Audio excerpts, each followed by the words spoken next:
Keep them coming. Keep them coming. The hour of convening has arrived, and the Senate will now come to order. This time I would ask that all unauthorized persons exit our beautiful chamber. Chair would like to recognize the distinguished, already ready to go, Rules Chairman. Good morning, Mr. President.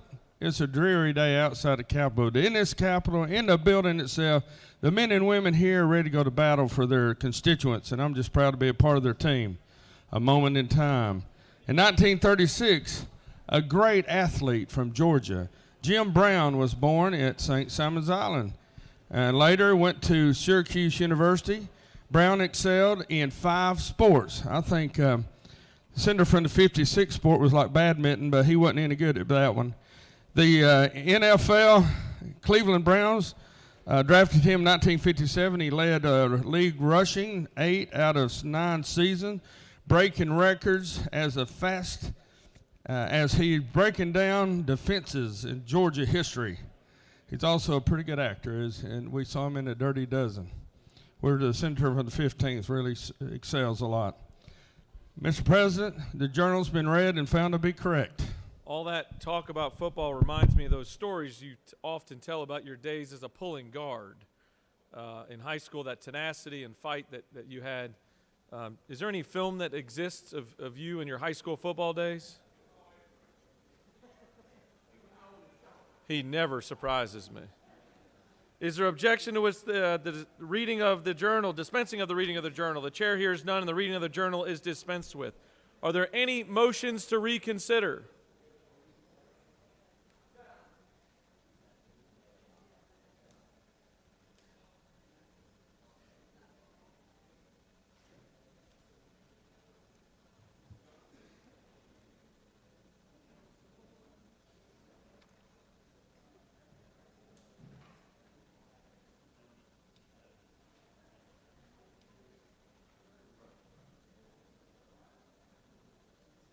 Are there any motions to reconsider?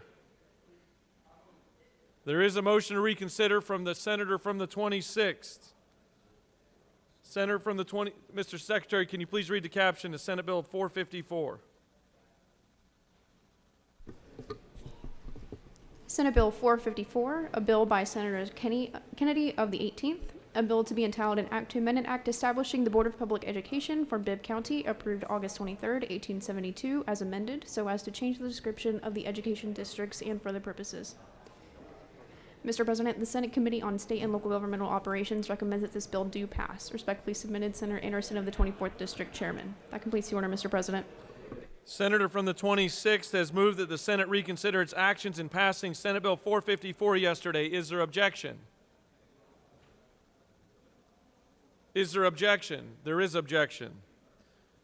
The chair now recognizes the senator from the 26th to speak to his motion to reconsider. Chair recognizes the senator from the 26th to speak to his motion to reconsider.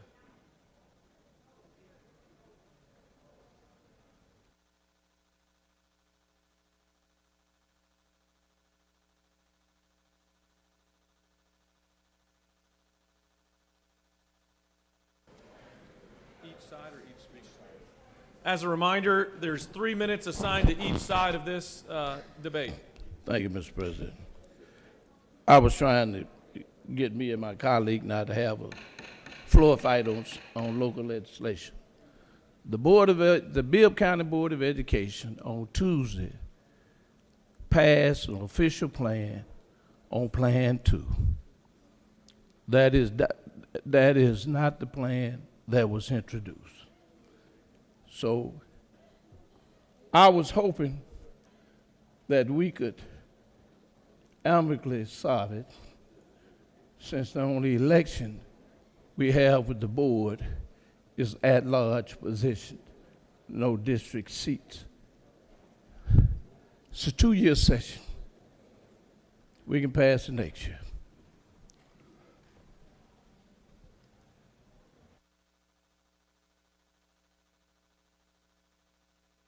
Does any other senator wish to speak for or against the measure? Chair recognizes the senator from the 18th. As a reminder, there's 3 minutes.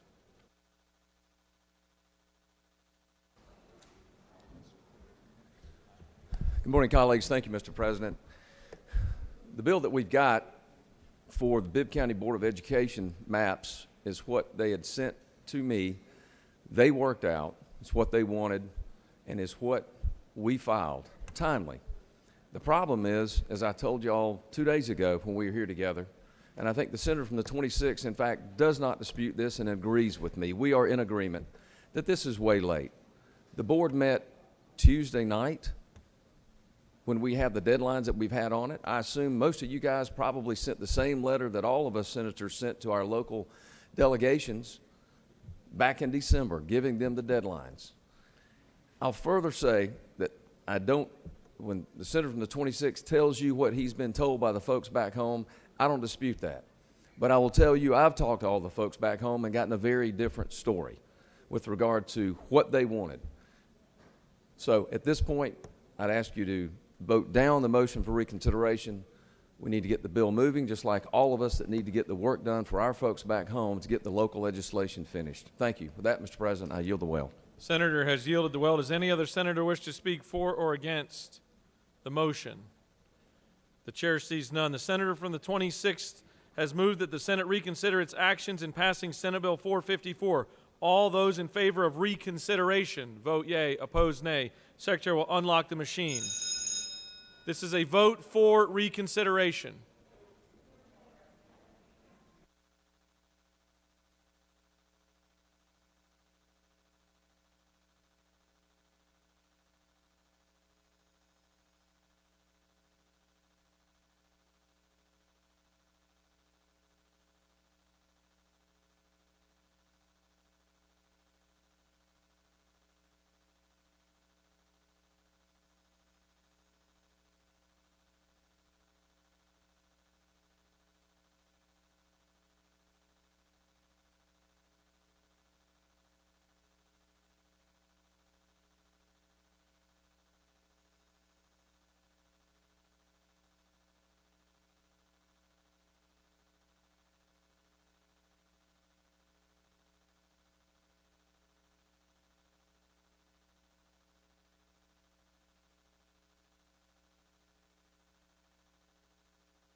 On the motion to reconsider, the yeas are 22, the nays are 28, and this motion is lost, and Senate Bill 454 will not be reconsidered.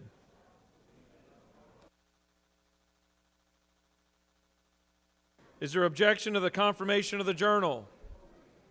The chair hears none, and the journal is confirmed. All senators who have bills or resolutions, please bring them to the Secretary's desk at this time. Mr. Secretary, first reading of Senate bills and resolutions, please. Senate Bill 517 by Senators Jones of the 25th and others, a bill to be entitled an act to amend Chapter 2 of Title 21 of the Official Code of Georgia annotated. Senate Bill 518 by Senators Hofstetler of the 52nd and others, a bill to be entitled an act to amend Chapter 24 of Title 33 of the Official Code of Georgia annotated relating to insurance generally. Insurance and labor. Senate Bill 519 by Senators Tippins of the 37th and others, a bill to be entitled an act to amend Article 3 of Chapter 18 of Title 15 of the Official Code of Georgia annotated relating to Solicitors General of State Courts so as to provide government oversight. Senate Bill 520 by Senators Mullis of the 53rd and others, a bill to be entitled an act to amend Code Section 48-5-405 of the Official Code of Georgia annotated relating to levy and collection of tax by municipalities. Finance. Senate Bill 521 by Senators Mullis of the 53rd and others, a bill to be entitled an act to amend Chapter 31 of Title 36 of the Official Code of Georgia annotated relating to incorporation of municipal. Judiciary. Senate Bill 523 by Senators Merritt of the 9th and others, a bill to be entitled an act to amend Chapter 5 of Title 21 of the Official Code of Georgia annotated relating to ethics in government so as to provide that child care and other caregiving services. Ethics. Senate Bill 524 by Senators Merritt of the 9th and others, a bill to be entitled an act to amend Chapter 7 of Title 50 of the Official Code of Georgia annotated relating to the Department of Economic Development so as to provide for civil penalties and Economic development. Senate Bill 525 by Senators Robertson of the 29th and others, a bill to be entitled an act to amend Chapter 34 of Title 43 of the Official Code of Georgia annotated relating to physicians, assistants, and others. Health and Human Services. Senate Bill 526 by Senators Halpern of the 39th and others, a bill to be entitled an act to amend Article 3 of Chapter 13 of Title 48 of the Official Code of Georgia annotated, relating to excise tax on rooms, lodgings, and accommodations. Finance. Senate Bill 527 by Senators Robertson of the 29th and others, a bill to be entitled an act to amend Chapter 2 of Title 21 of the Official Code of Georgia annotated, relating to primaries and elections generally, so as to provide Ethics. Senate Bill 528 by Senators McNeil of the 3rd and others, a bill to be entitled an act to amend Chapter 3 of Title 38 of the Official Code of Georgia annotated, relating to emergency management, so as to provide for the inclusion of barbers and cosmetologists as Government essential. oversight. Senate Bill 529 by Senators Gooch of the 51st and others, a bill to be entitled an act to amend Chapter 76 of Title 36 of the Official Code of Georgia annotated, relating to the expedited franchising of cable and video services. Regulated industries. Senate Resolution 505 by Senators Gooch of the 51st and others, a resolution recognizing and commending Douglas R. Hooker and for other purposes. Rules. Senate Resolution 506 by Senator Burns of the 23rd and others, a resolution honoring the life and memory of Bobby C. Smith, Jr. and for other purposes. Senate Resolution 507. Yeah, Yes, sir. it's on the privilege cover. He doesn't have them marked up. Here. 507, it's right there. Okay, 511. Senate Resolution by Senator Jackson of the 2nd, a resolution recognizing and commending Shauna Marie Hervey and for other purposes. Rules. Senate Resolution by 512 by Senator Jackson of the 2nd, a resolution recognizing and commending Christopher Campbell and for other purposes. Rules. Senate Resolution 519 by Senator Gooch of the 51st, a resolution honoring the life and memory of Officer Carol Leigh Ledford and dedicating an intersection in her memory and for other purposes. Transportation. Senate Resolution 520 by Senator Gooch of the 51st, a resolution honoring the life of Representative Carlton H. Cowell and dedicating an intersection in his memory and for other purposes. Transportation. Senate Resolution 521 by Senator Gooch of the 51st, a resolution recognizing Mr. Mike Berg and dedicating an intersection in his honor and for other purposes. Transportation. That completes the order, Mr. President. First reading and reference of House bills and resolutions, please. Is your copy marked up?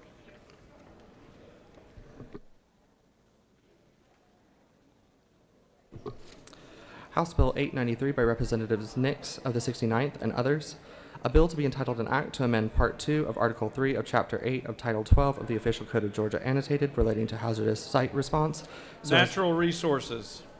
House Bill 969 by Representative Smith of the 18th, Willie, and others, a bill to be entitled an act to amend Chapter 13 of Title 33 of the Official Code of Georgia annotated, relating to insurance holding company schemes, so as to update the Insurance regulation. and labor. House Bill 1021 by Representatives Lumsden of the 12th and others, a bill to be entitled an act to amend Code Section 33-28-3 of the Official Code of Georgia annotated, relating to standard non-forfeiture provisions for individual deferred annuities. Insurance and labor.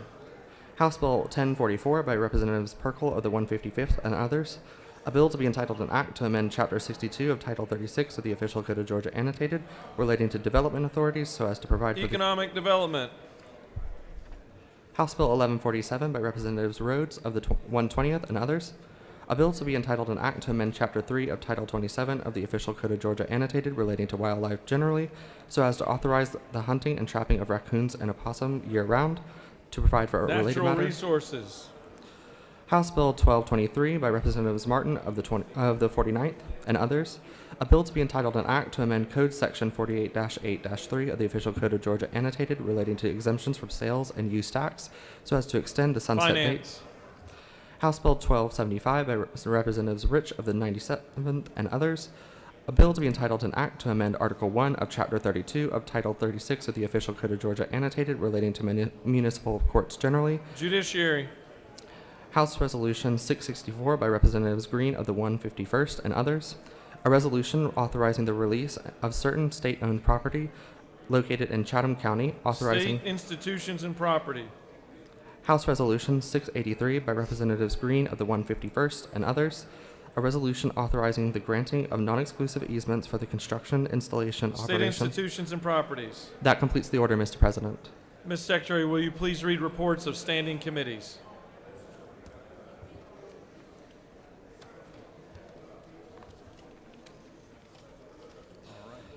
Mr. President, the Senate Committee on Higher Education has had under consideration the following legislation and has instructed me to report the same back to the Senate with the following recommendation. Senate Bill 397, do pass by substitute. Respectfully submitted, Senator Tippins of the 37th District Chairman. Mr. President, the Senate Committee on Judiciary has had under consideration the following legislation and has instructed me to report the same back to the Senate with the following recommendation. Senate Bill 359, do pass by substitute. Senate Bill 382, do pass. Respectfully submitted, Senator Strickland of the 17th District Chairman. Mr. President, the Senate Committee on Public Safety has had under consideration the following legislation and has instructed me to report the same back to the Senate with the following recommendation. Senate Bill 479, do pass by substitute. Senate Bill 505, do pass. Respectfully submitted, Senator Albers of the 56th District Chairman. Mr. President, the Senate Committee on Reapportionment and Districting has had under consideration the following legislation and has instructed me to report the same back to the Senate with the following recommendation. Senate Bill 472, do pass. Respectfully submitted, Senator Kennedy of the 18th District Chairman. Mr. President, the Senate Committee on Regulated Industries and Utility has had under consideration the following legislation and has instructed me to report the same back to the Senate with the following recommendation. Senate Bill 393, do pass by substitute. Respectfully submitted, Senator Calzert of the 46th District Chairman. Mr. President, the Senate Committee on Rules has had under consideration the following legislation and has instructed me to report the same back to the Senate with the following recommendation. Senate Resolution 319, do pass. Senate Resolution 477, do pass. Senate Resolution 479, do pass. Senate Resolution 504, do pass. Respectfully submitted, Senator Mullis of the 53rd District Chairman. Mr. President, the Senate Committee on State and Local Government Operations has had under consideration the following legislation and has instructed me to report the same back to the Senate with the following recommendation. House Bill 1124, do pass. House Bill 1126, do pass. House Bill 1205, do pass. House Bill 1210, do pass. House Bill 1228, do pass. House Bill 1229, do pass. House Bill 1230, do pass. House Bill 1245, do pass. House Bill 1247, do pass. House Bill 1270, do pass. House Bill 1299, do pass. House Bill 311, do pass. House Bill 1313, do pass. House Bill 1315, do pass. Respectfully submitted, Senator Anderson of the 24th District Chairman.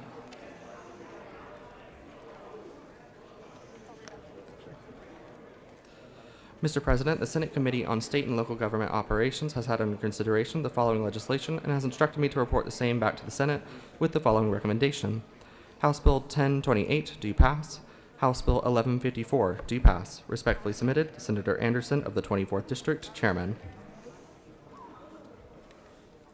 Mr. President, the Senate Committee on Transportation has had under consideration the following legislation and has instructed me to report the same back to the Senate with the following recommendation. House Bill 1089, do pass. Respectfully submitted, Senator Ginn of the 47th District Chairman. That completes the order, Mr. President.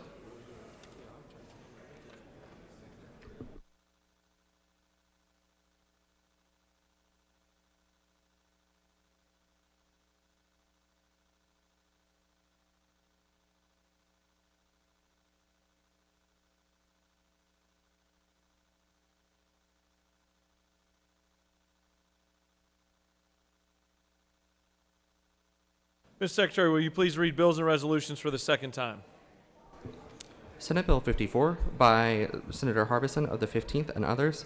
Child custody proceedings, judicial discretion in determining the right of a surviving parent when such surviving parent is criminally charged with the murder or involuntary manslaughter of the other parent. Provide. Senate Bill 395 by Senator Hatchett of the 50th. Mountain Judicial Circuit, 3rd Judge of the Superior Courts. Provide.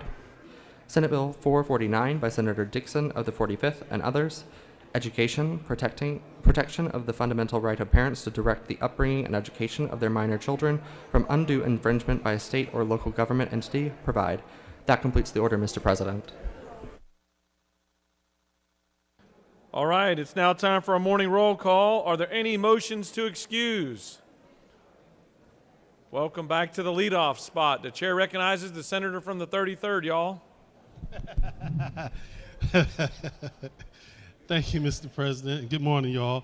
I'd like for unanimous to excuse the following senators from the 46th, the 7th, the 5th, and the 2nd for business outside the Capitol, sir. Without objection, the senators from the 46th, 7th, 5th, and 2nd are excused. The chair recognizes the senator from the 21st. Mr. President, I ask unanimous consent to excuse the senator from the 25th for business outside the Capitol. Without objection, the senator from the 25th is excused. Are there any additional motions to excuse? The chair sees none. The secretary will call the roll. Senators, signify your presence by voting the yea switch. The secretary will unlock the machine.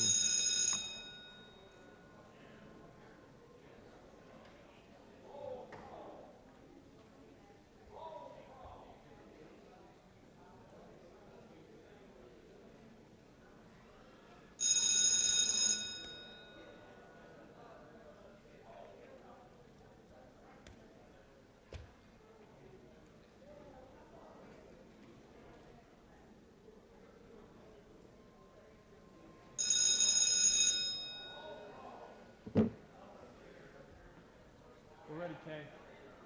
Game time. So, we normally like to keep the center 2 hours. I don't know what your plans are yet. So we'll, y'all can take a seat, and then I'll introduce Kay to lead us through the pledge, and then we'll say this. Yeah, perfect. And then she'll introduce you, and then fire away.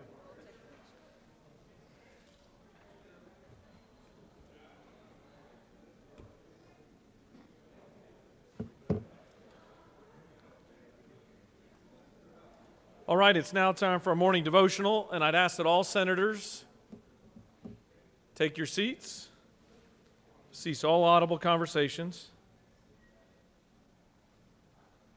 and ask our good friends, the doorkeepers, to secure the chamber at this time.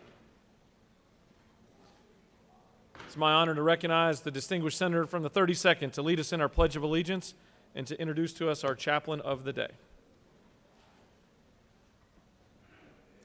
Thank you, Mr. President. Fellow senators, please join me as we honor our nation's flag. I pledge allegiance to the flag of the United States of America and to the republic for which it stands, one nation, under God, indivisible, with liberty and justice for all. And now the Georgia flag. I pledge allegiance to the Georgia flag and to the principles for which it stands, wisdom, justice, moderation, and courage. Good morning, fellow senators. You may not know this, but I was raised Southern Baptist, but then I married a Methodist, but I had the honor of visiting my good friend that I'm about to introduce up at Satally Baptist Church in White, Georgia for their recent revival, which was quite inspirational, and I really enjoyed going back to the Baptist faith during that time. Pastor Edmondson graduated from Cherokee High School in Canton, Georgia in 1968 and went straight into the United States Marine Corps. He was honorably discharged in 1974, and he was also a Vietnam veteran. He graduated from Reinhardt University in 1977, attended the Georgia Baptist Education Extension and other Bible classes. He also attended Southeastern Seminary and was licensed in 1983 and ordained in 1986. In his early years, he also worked for the CSX Railroad while the church was growing, and my dad was a railroader also, so we have even that in common as well. Pastor Billy Edmondson's been a pastor for over 40 years. 30 years of that time, he's been the senior pastor at Satally Baptist Church in White, Georgia. He also has worked and helped with the Goshen Valley Boys Ranch. He's married. His wife, Sherry, is sitting over on the side, and he neglected to mention he has 3 kids in his bio. He only mentioned that he has 6 granddaughters. He serves on many boards, the executive board for the Georgia Baptist Mission Board, Etowah Baptist Association, the North African Connection, and the Double HH Academy, a Place of Hope and Healing, the Board of God at Work Ministries, a church in the Philippines, and the Credentials Board for Imekalola EMC, and the board for the Cowboy Church. Please welcome a true man of God, Pastor Billy.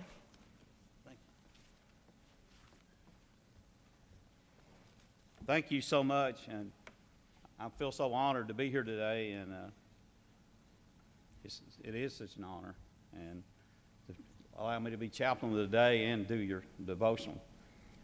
I find this in 1 Peter 2:9. It says this, "But you're a chosen people, a royal priesthood, a holy nation, God's special possessions, that you may declare the praise of him who called you out of darkness into his wonderful light." I also find this scripture coming out of Proverbs chapter 11. This is out of the New King James Version. It says, "The generous soul will be made rich, and he who waters will also be watered himself." Simplicity is what you make happen for others, got to make happen for you. I also find on leadership, these verses from John Maxwell. I like, not verses, but some of his quotes. He says, "The best leaders are able to see a vision and then activate it by stepping forward. In addition, you've stepped forward. They're willing to sacrifice to see their vision come to fruition. You've sacrificed. A lot of you, your family, of your talents, of your treasures, of your time, you've sacrificed to be where you are. Finally, they realize the importance of surrounding themselves and the vision with an incredible team. And y'all become a team as you're here. And your staff that works with you has become a team with you. Your voters have become a team with you. And so many people don't jumpstart their life because they don't have anything to jump to. They prod along through life with a little more than survival in mind. Visionaries dare to dream. They peer into the future and generate possibilities in their mind's eyes. You would not be seated where you're seated at today if you didn't have that dream. The other one is right here that I find, I think you may find something you may like out of it, is Maya Angelou made these statements. She said, "I've learned that whatever I decide, I've learned that whenever I decide something with an open heart, I usually make the right decisions." We need to keep our hearts open and our mind open. "I've learned that even when I have pains, I don't have to be one." Did y'all get that one? I've learned that when I have pains, I don't have to be a pain. Some people can be a pain. Anyway. "I've learned that every day you should reach out and touch someone. People love a warm hug, just a friendly pat on the back. I've learned that I still have a lot to learn. I've learned that people will forget what you said. People will forget what you did. People will forget you, but will never forget how you made them feel." I think that's one of the greatest things you can do, is realizing that each one of us was created and God gave you special and different talents. And when you meet other people, the way you make them feel. I'm going to share this with you because I'm on up in my years. Y'all can figure that by the bio, I guess. But anyway, I was thinking about it the other day. You kind of get down sometimes. You're thinking, well, life's run along and I'm at this point. But this may help you out. It says an intensive study in the USA found that the most productive age in a human's life is between 60 and 70 years of age. The second most productive stage of a human being is from 70 to 80 years of age. The third most productive stage is from 50 to 60 years of age, and the average age of a Nobel Prize winner is 62 years old.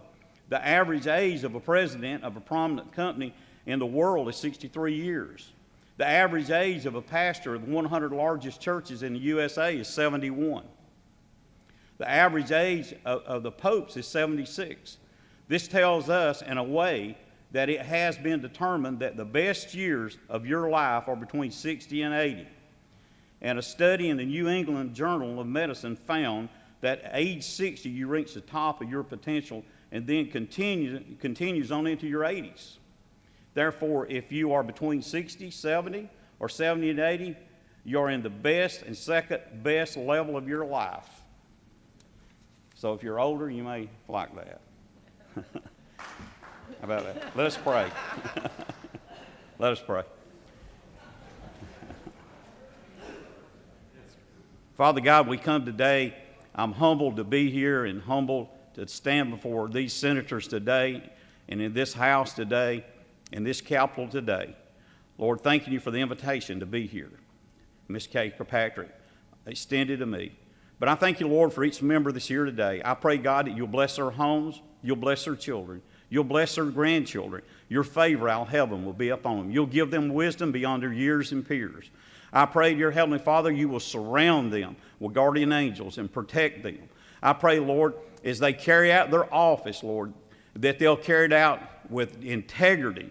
But more than that, Lord, we know that a good name is rather be chosen than great riches. But I pray here today, Lord, that the ladies and the men that come to serve here today to make this state a better place to live in, to be a fair place, and also, Lord, that be an honest government. That's what we need. I've been around the world, Lord. I've seen governments that don't even compare to what we have here. But Lord, I thank you for the government. I thank you for Lord, this body today that's come together, and they give of their family, they give of their time, they sacrifice. But Lord, I pray that you would give back to them 100-fold. Your blessings in favor of it. When the road gets long and the hours get long and they get tired trying to be everything to everybody, and they just feel like, Lord, they can't accomplish, Lord, please step in and be there with them. Let them realize, Lord, we need them. Our state needs them. This nation needs leaders. We need good leaders, Lord. Thank you for them. For it's in Christ Jesus' name we pray. Everybody say it. Amen. Amen.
Are there any unanimous consents?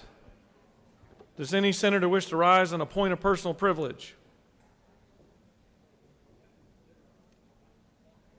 Chair recognizes the senator from the 6th.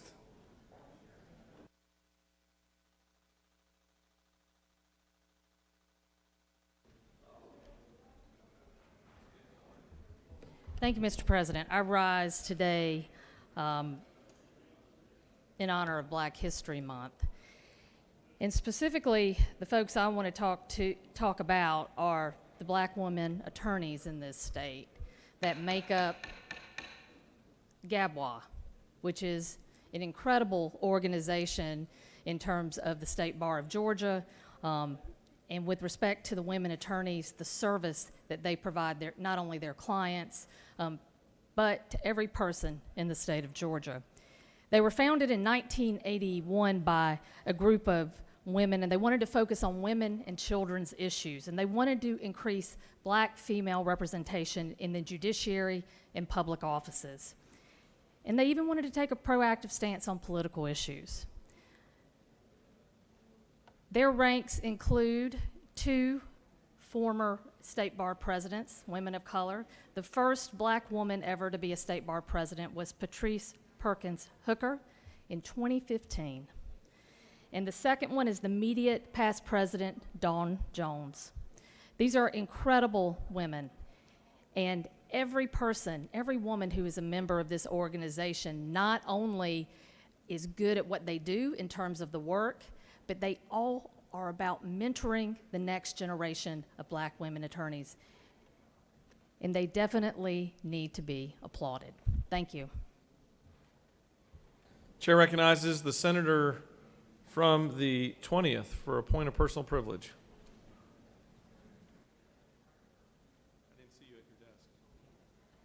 I didn't see you at your desk. I thought one of your friends had played a trick on you and pushed your button.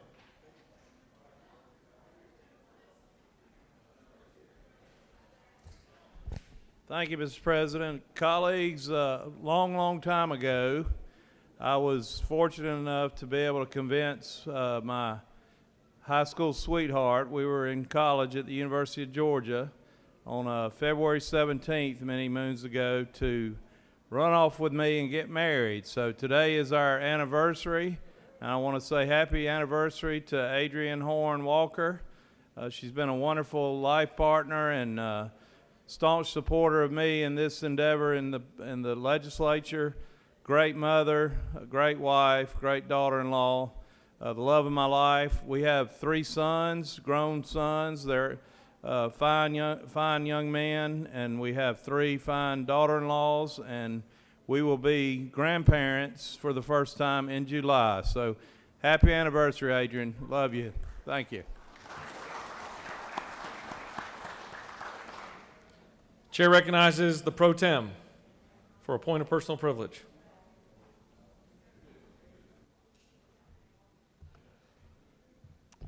Thank you, Mr. President.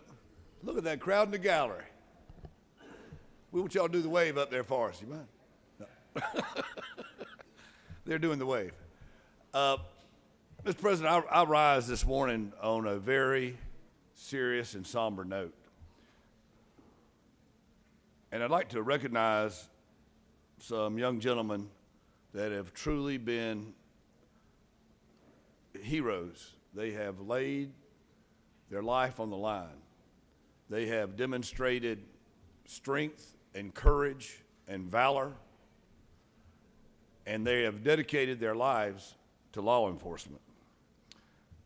Y'all might have seen in the news in the last few days, last week and a half or so, about an incident in Banks County.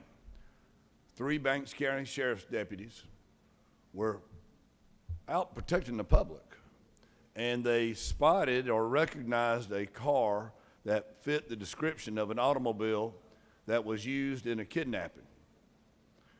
And they went to investigate and see what was going on with this car.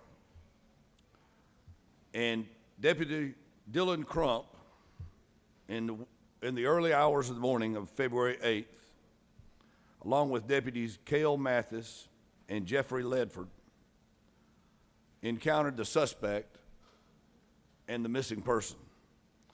The suspect shot Deputy Crump and shot the victim, both of which are recovering nicely, but both of which are struggling. And the bravery of Deputy Crump and the other deputies in Banks County,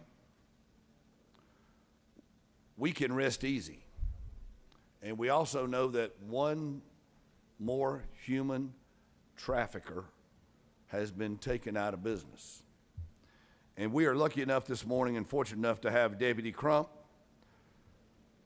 Deputy Cale Mathis, Deputy Jeffrey Ledford, and Major Matt Allen in our gallery.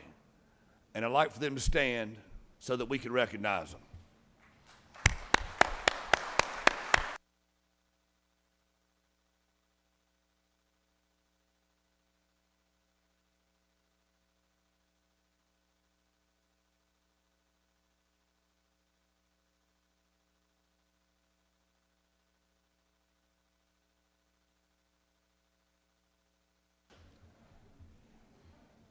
Deputies and Major, thank you very much for being here.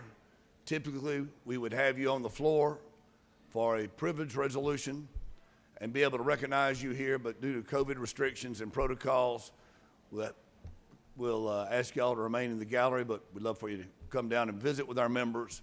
Many of our members want to say hello and want to say thank you. God bless you all. Thank you. Thank you, Mr. President. I yield the will. Thank you, sir. Chair recognizes the senator from the 2nd for a point of personal privilege.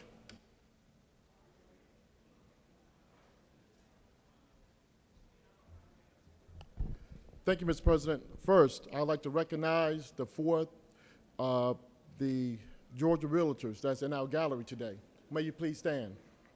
Georgia has 40,000 realtors all over the state, giving people of Georgia the opportunity to buy and afford a home, to make them homeowners. So we want to thank the realtors for all the good work they do for the people of this great state.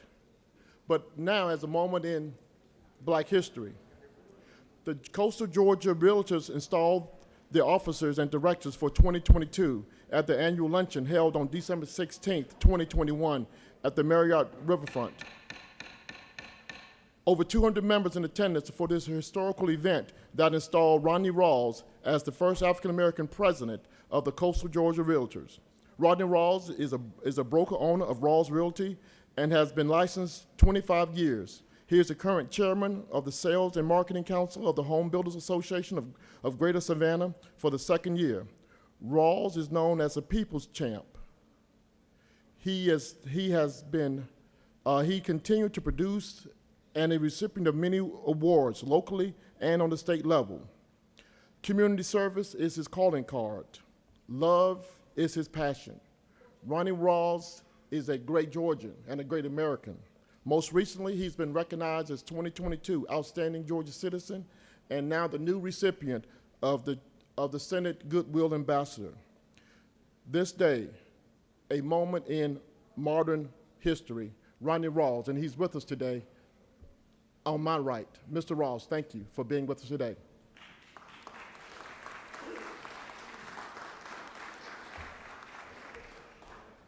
Chair recognizes the senator from the 53rd, our distinguished rules chairman, for a point of personal privilege.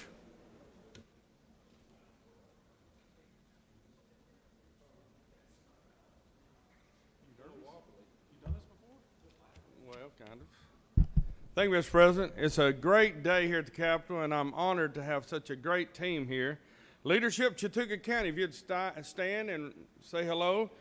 Cindy McGraw is leading them, as well as Chattooga County Soul Commissioner Blake Ellsbury. Please give them a hand. Thanks for being here today.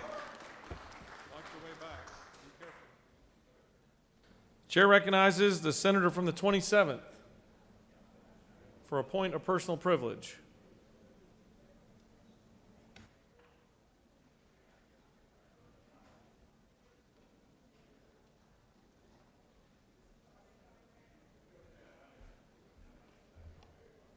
Thank you, Mr. President. Good morning, colleagues. This past weekend, over 100 million Americans watched as 70,000 of our rich and famous elites gathered for a football game with hardly a mask in sight. The next morning, though, millions of children, almost all of whom are at lower risk for serious infection from COVID-19, donned their masks to attend schools.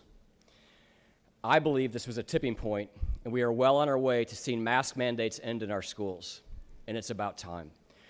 We all knew politicians were already mandating masks for children, while they themselves, who are more at risk, were removing them to attend parties and take photos with celebrities.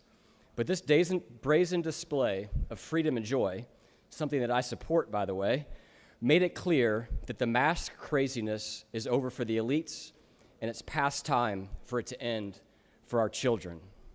But what about the science? A process that used to encourage testing hypotheses, but devolved during this pandemic to something unrecognizable. Namely, the science became doing what politicians and bureaucrats told us to do without ever testing the hypothesis. So let's talk about the science.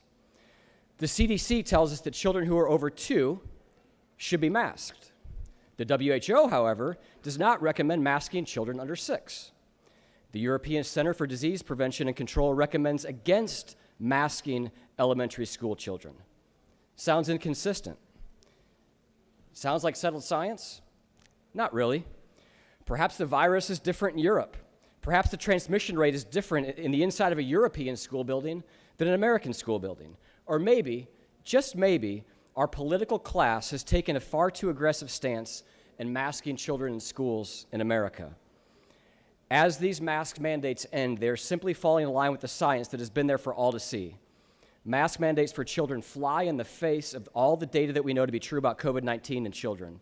Dr. Vinjay Prasad, an associate professor of epidemiology and biostatistics at the University of California, says, quote, most of the masks worn by most kids for most of the pandemic have likely done nothing to change the velocity or trajectory of the virus, end quote. Dr. Chad Roy, Tulane School of Medicine, quote, all this song and dance of wearing cloth masks with some presumption that you're being protected from ambient virus is completely and positively 100% counter to how masks and respirators work, unquote. And an article co-written by Marjorie Smelkinson from the NIH says, quote, over the last 21 months, slowly and with much resistance, the layers of mythology around COVID-19 mitigation in schools has been peeled away, each time without producing the much ballyhooed increases in COVID-19. Schools did not become hotspots when they reopened, nor when they reduced physical distancing, nor when they eliminated deep cleaning protocols. These layers were peeled away because the evidence supporting them was weak, and they all had substantial downsides to children's education and health, unquote.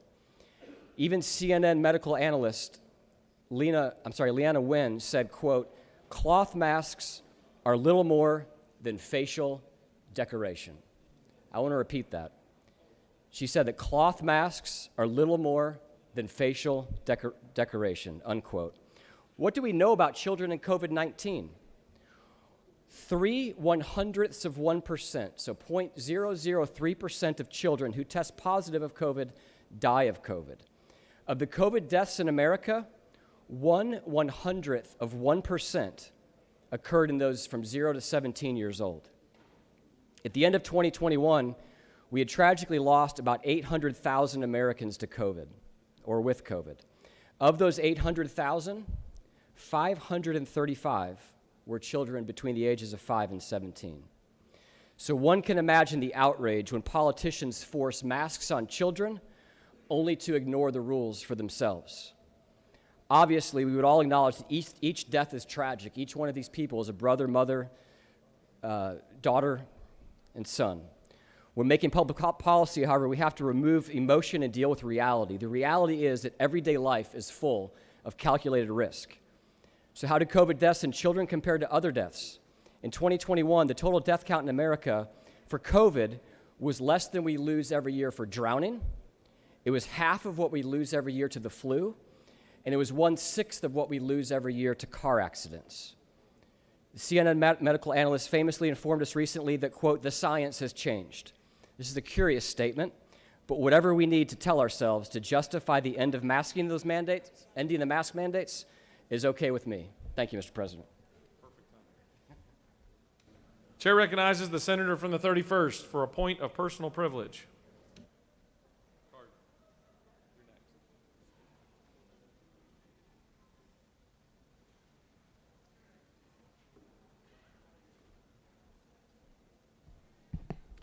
Thank you, Mr. President. I just want to give a shout out to some folks from Paulding County here, also from Leadership Paulding that are visiting with us today. They have not made it over to the Capitol.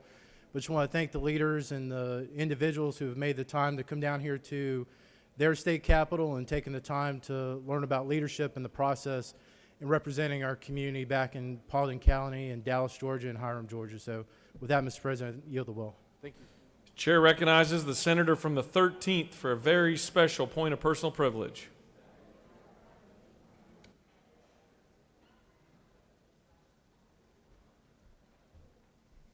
Thank you, Mr. President. Hello, colleagues. Today I got a great, in my opinion, living black history. We always talk about Black History Month, but usually the people we talk about are no longer with us. Today we're going to talk about somebody who's still with us, that's made history in every form of the word.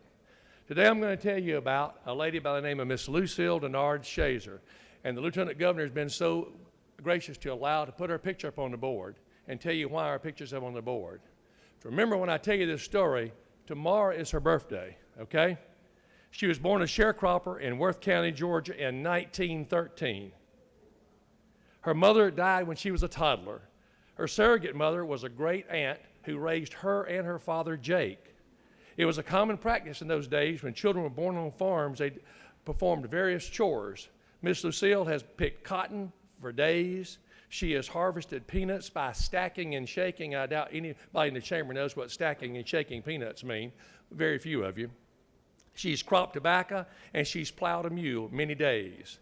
During her youth and her young adulthood, she worked at the Crisp County peanut factories, and later in life, she worked at the Vienna pepper plant in our adjacent Dooley County. She married Mr. Eddie C. Shazer, and then she became owner of Eddie's barbecue stand that she ran for years and years and years. Lucille lived on the farm. She performed many household duties, including drawing water from an artesian well. She chopped wood, she picked fruit, she picked vegetables, she put them up vegetables, she washed and ironed clothes, and she cooks meals all the time. She worked as a domestic housekeeper in the remaining part of her days before she retired, and she also worked at one of the local nursing homes. She has a servant's heart, and she is built on years of going to Sunday school, teaching Vacation Bible School.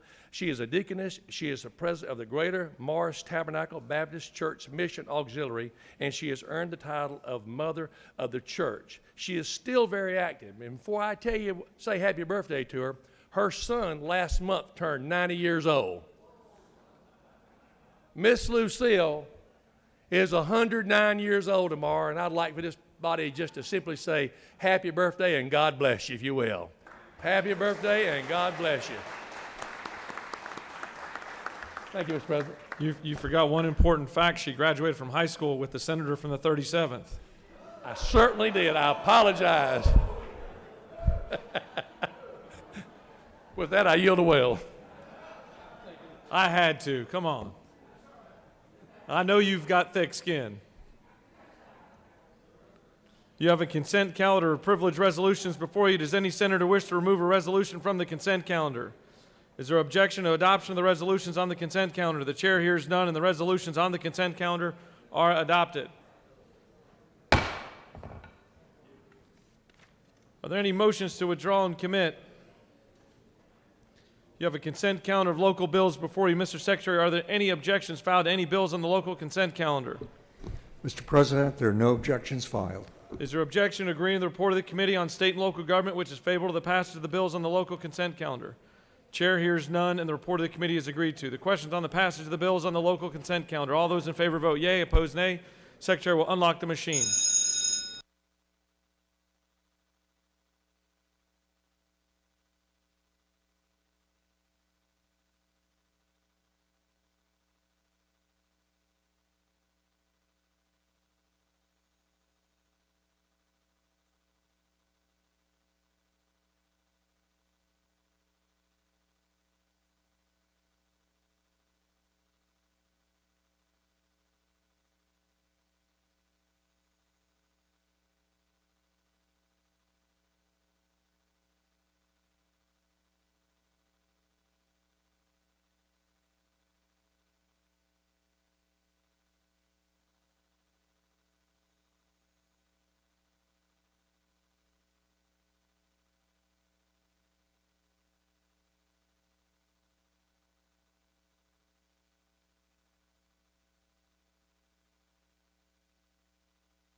On the passage of the bills on the local consent calendar, the yeas are 46 and nays are 0, and the bills having received the requisite constitutional majority are therefore passed.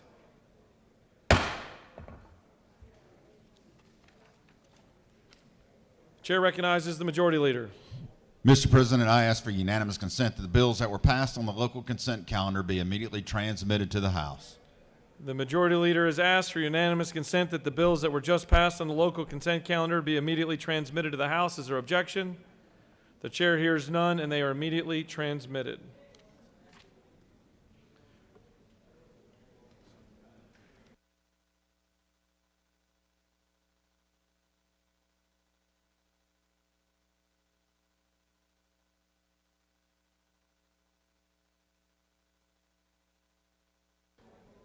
For what purpose does the senator from the 3rd rise?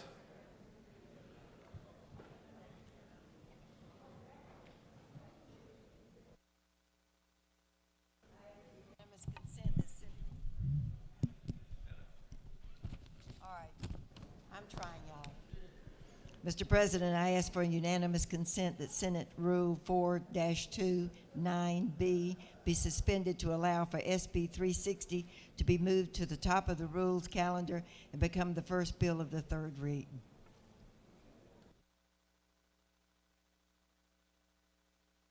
Mr. Secretary, can you please read the caption?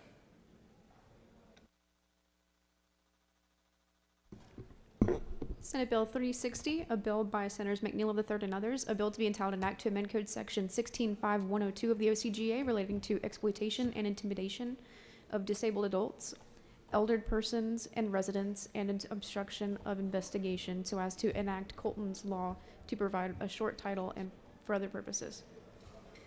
Mr. President, the Senate Committee on Judiciary recommends that this bill do pass by substitute. Respectfully submitted, Senator Strickland of the 17th District Chairman. That completes the order, Mr. President. Senator from the 3rd has asked for unanimous consent for the Senate rules to be suspended to allow Senate Bill 360 to be moved to the top of today's rules calendar. Is there objection? The chair hears none, and it is moved to the top of the rules calendar. We are now going to move on to the rules calendar. Mr. Secretary, can you please read the measure? Senate Bill 360. Senate Bill 360, a bill by Senators McNeil III and others, a bill to be entitled an act to amend Code Section 165102 of the OCGA relating to exploitation and intimidation of disabled adults, elder persons, and residents, and obstruction of investigation so as to enact Colton's Law and for other purposes. Mr. President, the Senate Committee on Judiciary recommends this bill do pass by substitute. Respectfully submitted, Senator Strickland of the 17th District Chairman. Mr. President, Senate Judiciary offers the following substitute to Senate Bill 360, a bill to be entitled an act to amend Article 5 of Chapter 5 of Title 16 of the OCGA relating to cruelty to children so as to enact Colton's Law and for other purposes. That completes the order, Mr. President. The chair recognizes the distinguished senator from the coast, the senator from the 3rd, to present Senate Bill 360.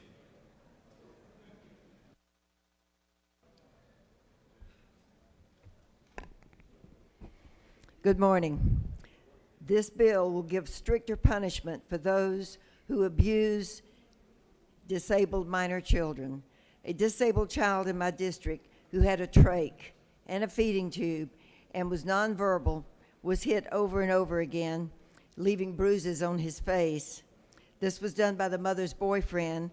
She had him arrested, and he went to jail, but he didn't spend one night there. I spoke with our local DFACs, and they were not surprised. They said it happens all the time. We cannot allow our disabled children, who most of them cannot speak for themselves, to be abused. It is an unspeakable offense to mentally or physically abuse anyone, but to abuse a disabled child is the worst of the worst. Any questions for me? Oh, you've got a lot. Oh, no, really? No, I'm kidding. You have no questions.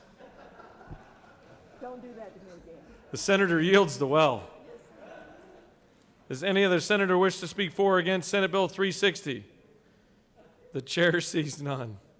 The question is on the adoption of the committee substitute. Is there objection to adoption of the committee substitute? The chair hears none. The committee substitute is adopted.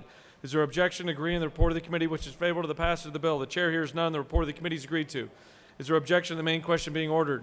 Chair hears none. The main question is ordered. The questions on the passage of the bill by substitute. All those in favor vote yea. Opposed, nay. The secretary will unlock the machine.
On the passage of the bill, the yeas are 49, the nays are 0. This bill, having received the requisite constitutional majority, is therefore passed by substitute.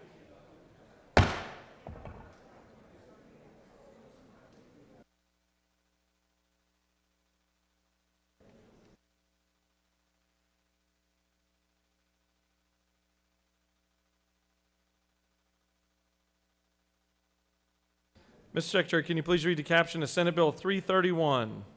Senate Bill 331, a bill by Senator Albers of the 56th and others, a bill to be entitled an act to amend Chapter 4 of Title 34 of the OCGA relating to minimum wage law so as to prohibit the regulation of employee work hours, scheduling, and output by local governmental entities to provide for exceptions and for other purposes. Mr. President, the Senate Committee on Insurance and Labor recommends that this bill do pass by substitute. Respectfully submitted, Senator Burke of the 11th District Chairman.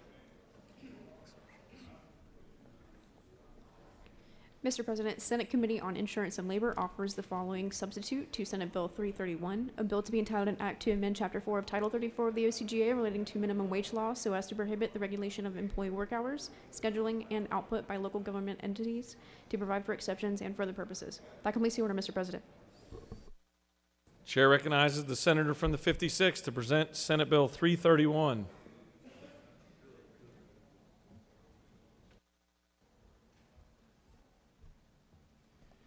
Thank you, Mr. President.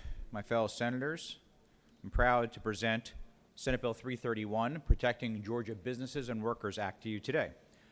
As we all know, Georgia is the #1 place to do business for 8 years in a row, and that is a record. That is thanks to Governor Brian Kemp, all of us in this chamber, and our friends across the hall who created the climate so the business owners and leaders could create those jobs and the Georgia workforce could fulfill them. This didn't happen by accident. We have been very diligent working at this through laws and regulations over the years. Let me give you a couple numbers that could be alarming, though. 6.2%, 6.3%, and 6.5%. That's the unemployment rate for New York, New Jersey, and California. That's a recession-level unemployment. And now we'll give you Georgia's 2.6%. The greatest as ever measured since the history of us tracking unemployment. 2.6% shows us as the leader of all the top 10 largest states and one of the best in the nation. In Georgia, we've taken a very different approach. I want to thank those who have been involved in creating this bill, specifically ACCG and GMA, who gave us valuable input, and we made some additions so they'd be comfortable with this legislation. And on your desk, you've got numerous letters in support from the NFIB, from our small businesses, the Metro Atlanta, as well as Georgia Chamber of Commerce, the Georgia Restaurant Association, the Georgia Hotel and Lodging Association, as well as the American Hotel and Lodging Association. This bill simply addresses a growing movement and concern where local governments in over 10 states already have begun to implement their own labor laws governing private business. We want to make sure everyone stays in their lane, and there's a reason why we have levels of government from federal, state, school, county, and city. The bill is fairly straightforward. What it does not do is cause any type of an issue with a city or county having their own folks who work for them follow under their own policies and procedures, nor does it in any way interfere with a private contract. That is a summary of the bill, and while the bill is short in pages, it is very impactful to make sure we are taking care of our businesses and our workers to continue to have Georgia the best place to work, live, play, and raise a family. Mr. President, I would yield for questions. It doesn't appear as though you have any questions. Thank you. I will yield the will. Does any other senator wish to speak for or against Senate Bill 331? The chair sees none. Well, chair recognizes the senator from the 36th, caught the buzzer by a hair, to speak to the measure.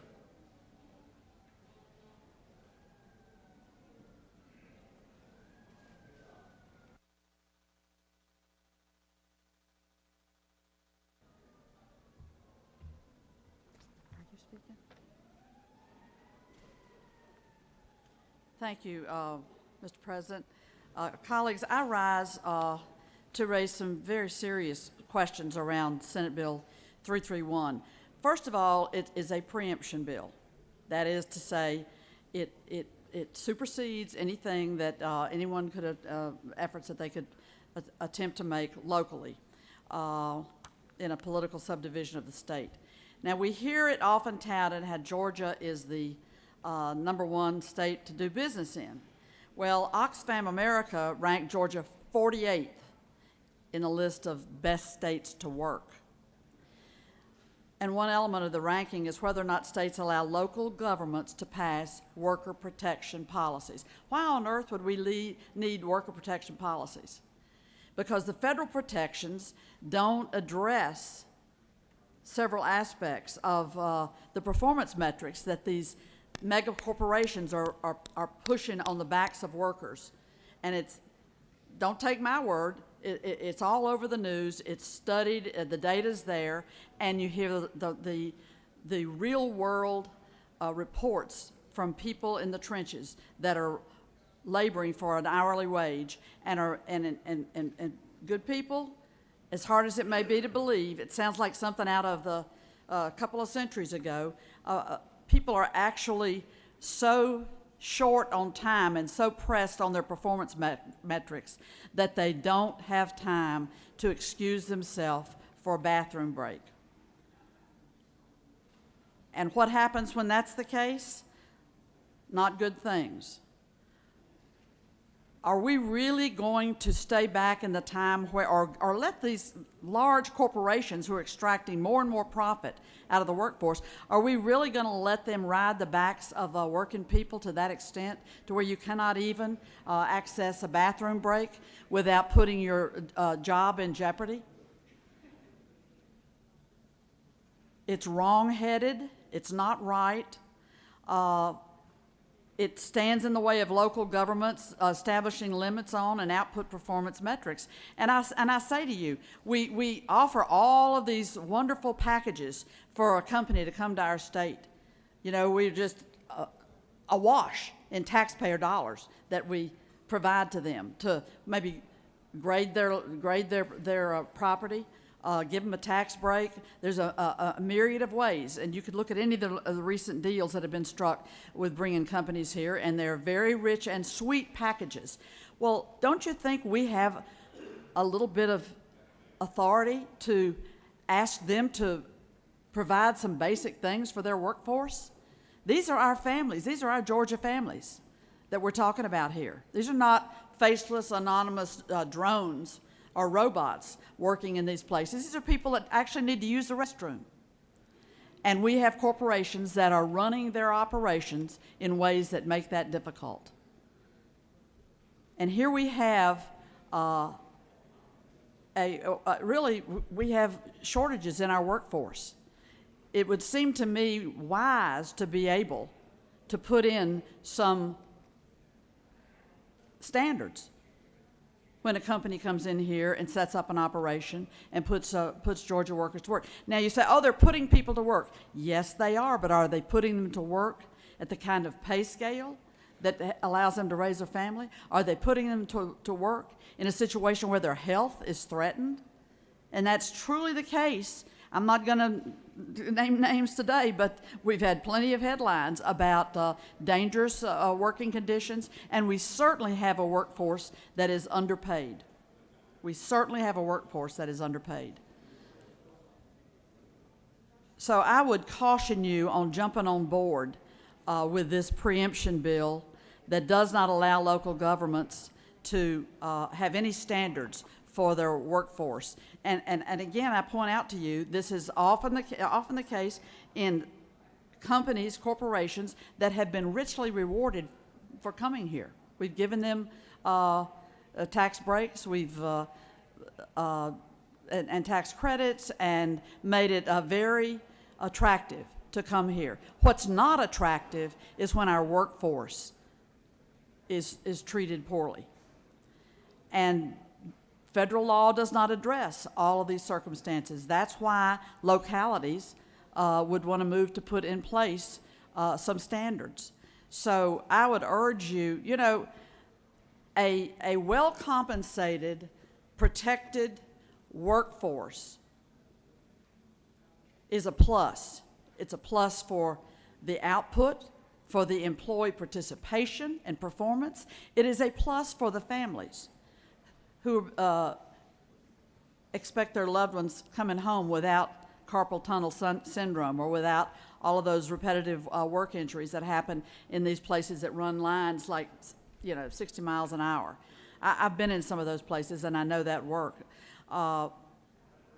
And a workforce that is treated fairly, given dignity on the job, and a voice in their working conditions, and the ability of local governments to protect them, that's a plus, because a well-compensated, well-managed workforce means stronger families, means people get a job and stay in that job, and not constantly trying to scrape together a few more pennies on another job and move. And it's a situation where if we do the right thing, we have employees that are satisfied and protected. We have employees' families that are well rewarded, and we have when these families and this workforce thrives, our economy thrives. And that should be what we're all dedicated to.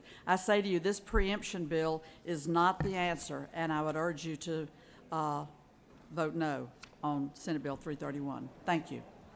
If there are no questions, I will yield. You do have a question. I'll yield. Chair recognizes the senator from the 35th with a question.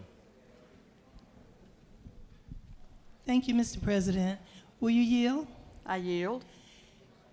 Isn't it true that if this bill is passed, or not passed, passed, that things that happened in California and other places where warehouse workers were told they could not go to the bathroom, wouldn't the businesses continue to be able to do that? Well, it would prohibit. Thank you for that question. It would, and this bill becoming law would prohibit our localities from having any say at all on these questions, on these metrics that the companies are putting on the workers. It would prohibit that at the local level. That's exactly what it would do, yes. And isn't it true that some of the Georgia companies already do that and tell you can't have a bathroom break, wait until your lunch break? Oh, absolutely, absolutely. And I would further point out that the companies that are engaging in abusive practices across the nation are here in our state as well. And I'll tell you what, if you just scratch the surface in your district, you've got plenty of folks that are not fond of the overreach of big corporate power. They're not fond of it.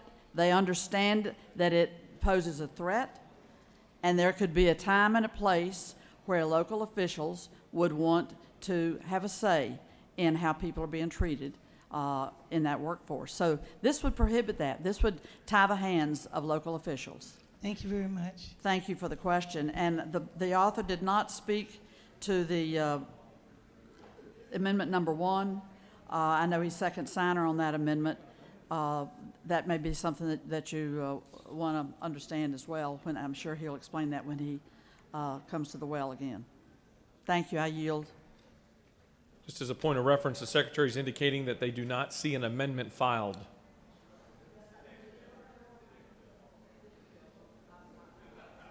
Stand at ease. Chair recognizes the senator from the 6th to speak to the measure.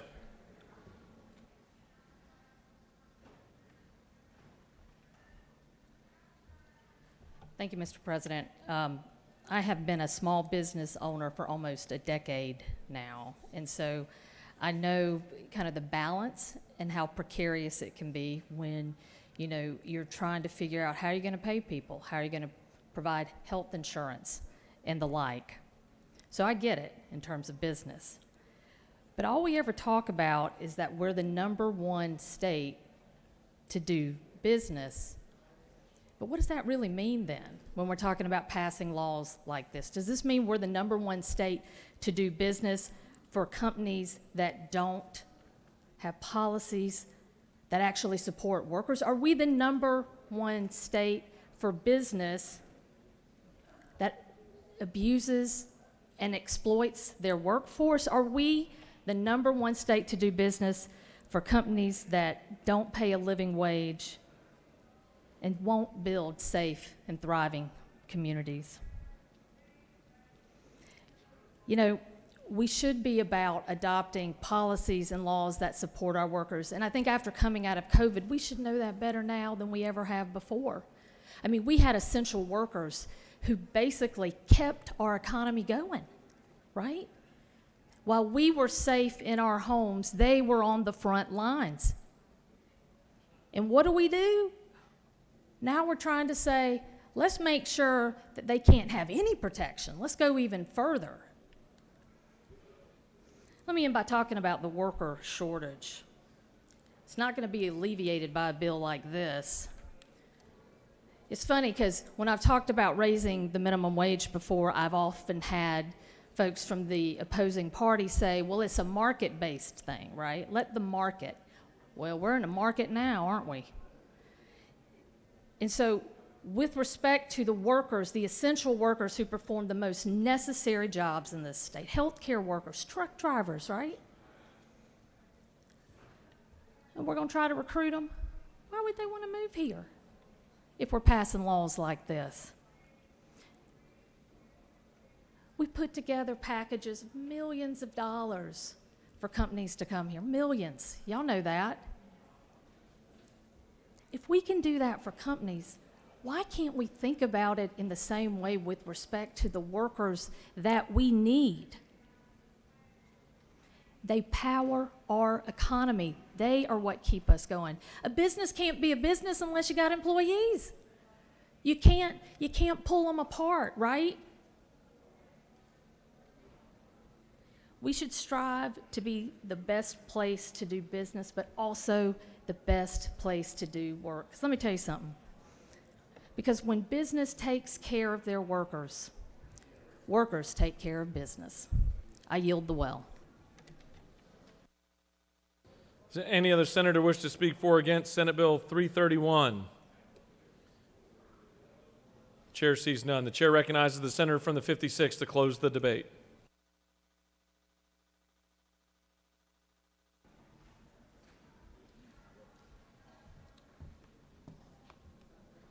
Thank you, Mr. President. I appreciate your indulgence today for Senate Bill 331. I do want to comment on my friend, the senator from the 36th, who said we should not take her at her word. In this case, I may have to agree with you, Senator. We have labor laws that are covered at the federal and the state level, and they exist for purpose and reason. And we have levels of government intentionally. As an example, in the state of Georgia, we do not mint currency because that is done by the federal government. In the state of Georgia, we take care of health and human services. School boards hire teachers and bus drivers. And in cities and counties, they make local zoning laws. We have lanes for a reason. To say in any instance that we are not taking care of workers in this state is not just a false argument.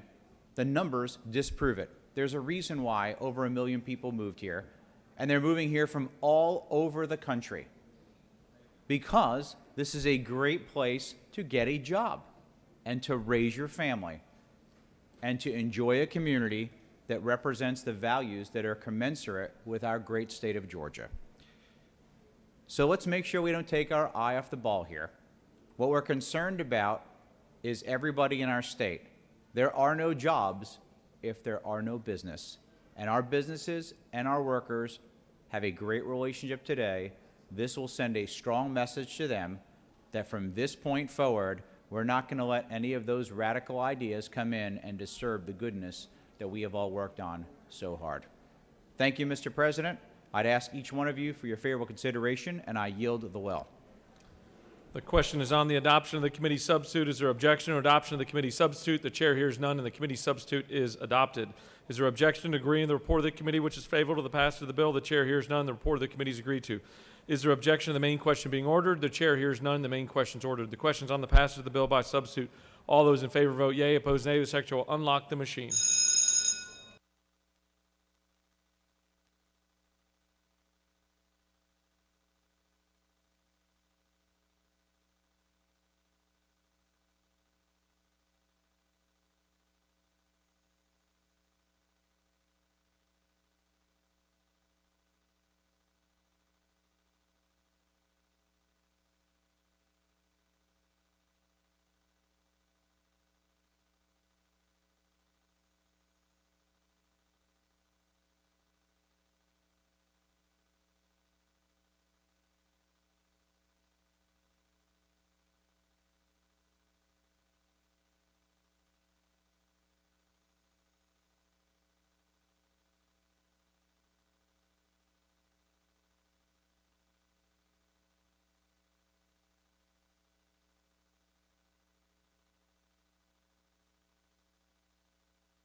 On the passage of the bill, the yeas are 31, the nays are 21. This bill, having received the requisite constitutional majority, is therefore passed by substitute.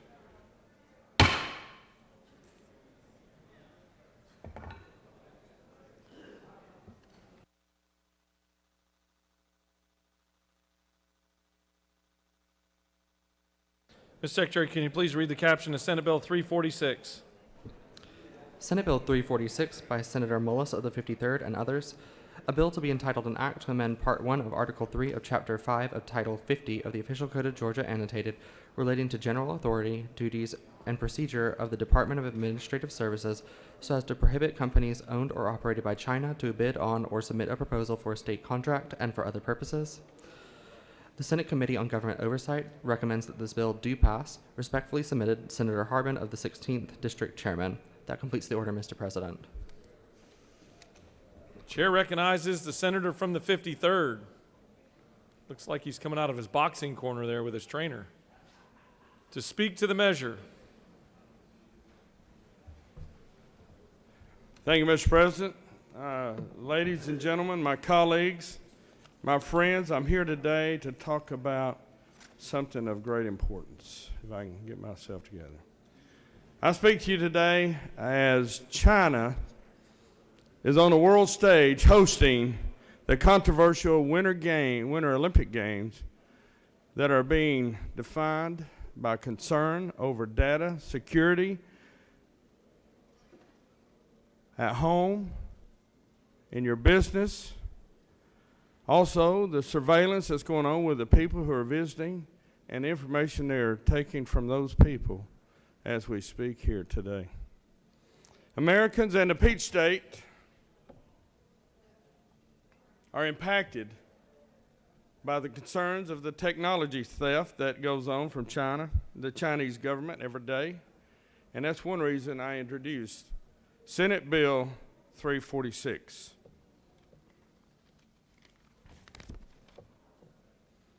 China is known for its civil rights violation to her citizens and her visitors.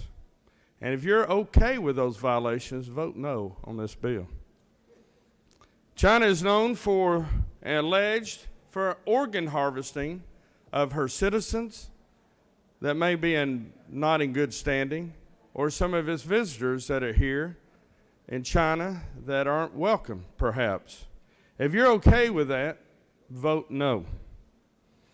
Also, as I talked earlier, the level of the risk of the use of Chinese government-owned technologies presents a national threat and security to our state, our economy, as government access our information to everybody in their country, business, and their leadership climate. It is a risk for our military of the United States. It provides the Chinese Department of information that they should not obtain. If you're okay with that, vote no. China, as we know, has been alleged for stealing the United States technology from our companies all over America and in Georgia. If you're okay with that, vote no. I believe also, and many others, has been said across our nation, that the Chinese government is directly responsible for the COVID-19 virus. If you're okay with that, vote no. Mr. President, I also want to summarize what this bill does. It prohibits a state agency from contracting with any company owned or operated by the Chinese government. It requires that every company submitting a bid for contract with a state of Georgia has to certify that it is not owned or operated by the Chinese government. Institutes from this bill a penalty for any company that submits falsifying information at a rate of $250,000. Mr. President, I could stand up here all day and talk about the violations from the Chinese government that affects the people of Georgia. But I know there's some people here that want to come up to the well and talk about how they support the Chinese government with all these violations that I've talked about. So, Mr. President, I'm going to let that happen by yielding the well and let them come up here and talk in favor of the Chinese government. And I'm going to sit down and let that happen. Then I'll come up and close if needed. Mr. President, I appreciate your consideration, gentlemen and ladies of this body. And I await the proposals from this well from other things. So I yield the well. The senator has yielded the well. The chair recognizes the senator from the 9th to speak to the measure.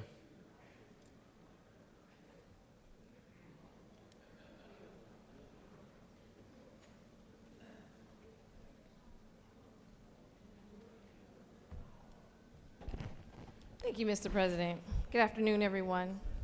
I want to first by saying I don't disagree with what our Rules Chair laid out for us today, but I do have some concerns about this bill. One is, what is the fiscal impact on our state on those companies that we're prohibiting? Do we have those numbers on how that something so abruptly would affect our state? I want to be clear that I think we should move to less reliance on Chinese goods and services, but I think that requires a more gradual strategic plan and not abrupt policy. We don't know what shock it may have on our economy. We need time. We might need time to adjust. And what about vital goods we might need? Or maybe parts for we have Rivian coming this way. We might need parts from Rivian. Is there some type of waiver built into this policy? And it just seems a little too broad. I get the concerns about espionage, but let's target specific companies who are doing that. So let's target a technology company, Chinese technology. Let's target an industry that is violating human rights, civil and human rights. Let's target those companies. Let's target, if there is a Chinese company that is harvesting organs, let's target that company. I just think this is a little too broad, and I would like to see more specifics, because there might be companies we might need at this time that we can gradually start moving away from as we build those services and goods right here in Georgia and right here in the U.S. And I believe that's all I have. Do you yield for questions? I yield. Chair recognizes the senator from the 31st with a question. Does the senator yield? Yes. Senator, do you believe that human rights atrocities that the Chinese government imposed on the people of China is less or more important than the fiscal impact to the state of Georgia? My statement still stands. If that is the case, let's target those companies that are doing that. So do you believe or support the atrocities that the Chinese government is doing to the people of China? Okay. I do not support those atrocities, and I think that if we're going to level penalties, let's level them on those companies that are doing that. All right, thanks. Do you continue to yield? Yes. Chair recognizes the senator from the 22nd. The senator yield? Yes. Isn't that true that this also involves very complicated economic matters such as delisting, and that the federal government is also involved in these economic issues, and they're trying to navigate through this as far as contracts are concerned, and it may be premature for this state to get involved? The senator knows what he speaks. All right, thank you. And I yield the well. You have no more questions. Senator has yielded the well. Does any other senator wish to speak for or against Senate Bill 346? Chair recognizes the senator from the 53rd to close debate on his measure.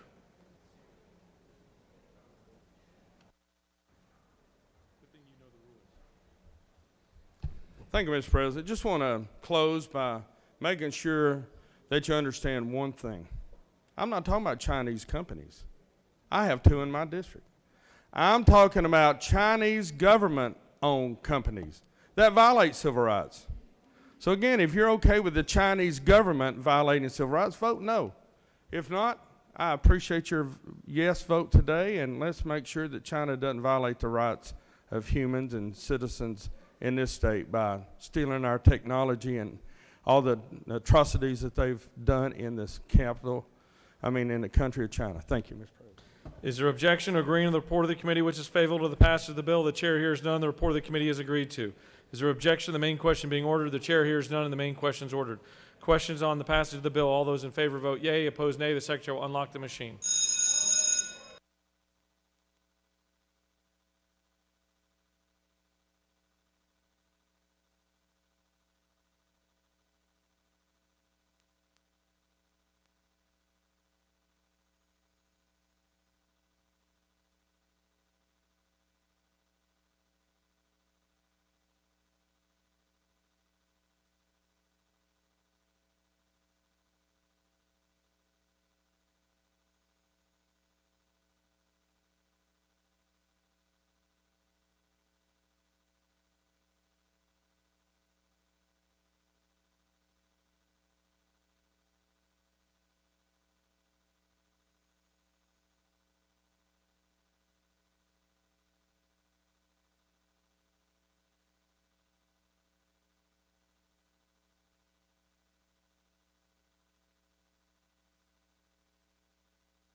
On the passage of the bill, the yeas are 32, the nays are 20. This bill, having received the requisite constitutional majority, is therefore passed. Mr. Secretary, can you please read the caption of Senate Bill 404? Senate Bill 404, a bill by Senators Albers of the 56th and others, a bill to be entitled an act to amend Article 3 of Chapter 11 of Title 31 of the OCGA relating to emergency medical services personnel so as to authorize the Georgia Bureau of Investigation and the Federal Bureau of Investigation to retain certain fingerprints under certain conditions and for other purposes. Mr. President, the Senate Committee on Public Safety recommends that this bill do pass. Respectfully submitted, Senator Albers of the 56th District Chairman. Mr. President, Senators Dolezal of the 27th and others offer the following amendment number 1 to Senate Bill 404 by adding after retention on line 67 and shall provide the individual a mechanism to opt out of fingerprint retention.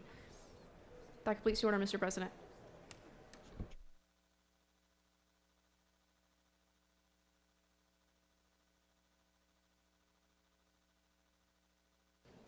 Chair recognizes the senator from the 56th to speak to Senate Bill 404 and the amendment that you've co-signed. Thank you, Mr. President. Senate Bill 404 is to help out our emergency medical services personnel. As we all know, in the last 2 years of COVID, our first responders and frontline healthcare workers have been put to a test they could have never imagined. They do extraordinary work for us, and I know each and one of us in our own district are working to thank them for their great service. This is a very simple bill. As an EMT or paramedic, you have to have a background check done. And to do that, you get your fingerprints taken. This allows the GBI to hold on to those fingerprints, so when you have to renew your license, they can do that without you having to go get fingerprinted again, which is an extra unnecessary step. I do want to thank the senator from the 27th, and this is a friendly amendment that simply says that if someone's fingerprints are being held, they are already being notified Department of Public Health that they can opt out of that should they choose. This is great for our first responders, and with there no questions, I'd ask for your favorable consideration and will yield the well. You have no questions. Thank you. Does the senator from the 27th wish to additionally speak to the amendment? He waives. Any other senator wish to speak for or against Senate Bill 404 or amendment number 1? The chair sees none. We'll first take up the adoption of amendment number 1. Is there objection to adoption of amendment number 1? The chair hears none, and amendment number 1 is adopted. Is there objection to agreeing the report of the committee which is favorable to the passage of the bill? Chair hears none. The report of the committee is agreed to. Is there objection to the main question being ordered? The chair hears none, and the main question is ordered. Questions on the passage of the bill as amended. All those in favor vote yea. Opposed, nay. The secretary will unlock the machine.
On the passage of the bill, the yeas are 53, the nays are 0. This bill, having received the requisite constitutional majority, is therefore passed as amended.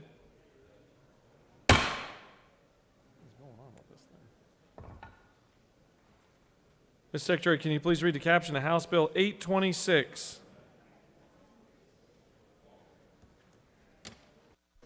House Bill 826, a bill by Representatives Earhart of the 36th and others, a bill to be entitled an act to incorporate the city of Lost Mountain, to provide a charter, to provide for definitions and construction, to provide for other matters relative to the foregoing, to provide for a referendum, to provide effective dates and transitional provisions governing the transfer of various functions and responsibilities from Cobb County to the city of Lost Mountain and for other purposes. Mr. President, the Senate Committee on State and Local Governmental Operations General recommends that this bill do pass by substitute. Respectfully submitted, Senator Anderson of the 24th District Chairman. Mr. President, the Senate Committee on State and Local Governmental Operations General offer the following substitute to House Bill 826. A bill to be entitled an act to incorporate the city of Lost Mountain, to provide a charter, to provide for boundaries and powers of the city, to provide a property owner's bill of rights and for other purposes.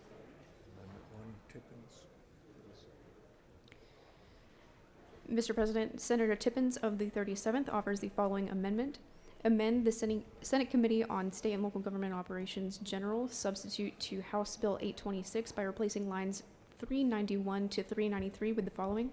In this charter, the affirmative vote of 4 council members or the mayor and 3 council members shall be required for the adoption of any ordinance, resolution, or motion. An abstention shall be counted as an affirmative vote. That completes the order, Mr. President. Chair recognizes the senator from the 37th to speak to House Bill 826 and Amendment Number 1.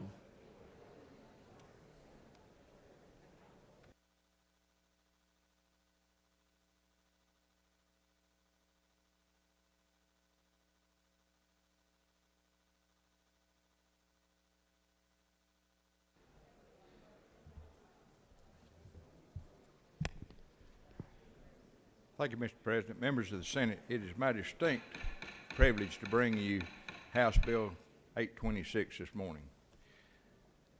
This bill does not create the city of Lost Mountain, but this bill gives the voters in the proposed city limits of a potential city of Lost Mountain the opportunity to vote in referendum if they would like to create the city. This bill is very limited in its scope. It's about local control. It's about the right of self-determination. The biggest issue on the minds of the citizens of West Cobb right now are the issues of zoning. It's been announced that the county intends to depart from their existing zoning laws and the existing land use maps and go to the Unified Development Code, which would allow basically anything, anywhere, if you got 3 votes of the commission.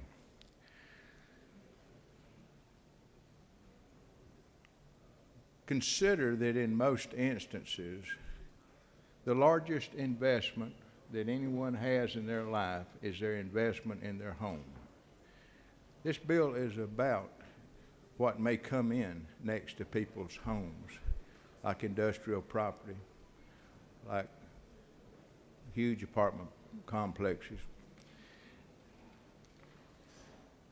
We should not allow individuals' property values to be eroded by rampant zoning that's not consistent with the neighborhoods.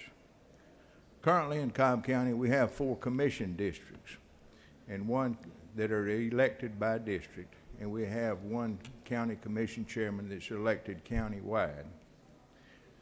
We had a single commissioner until 1964, and in 1962 legislation was passed that provided for 4 distinct districts: northwest, northeast, southwest, southeast.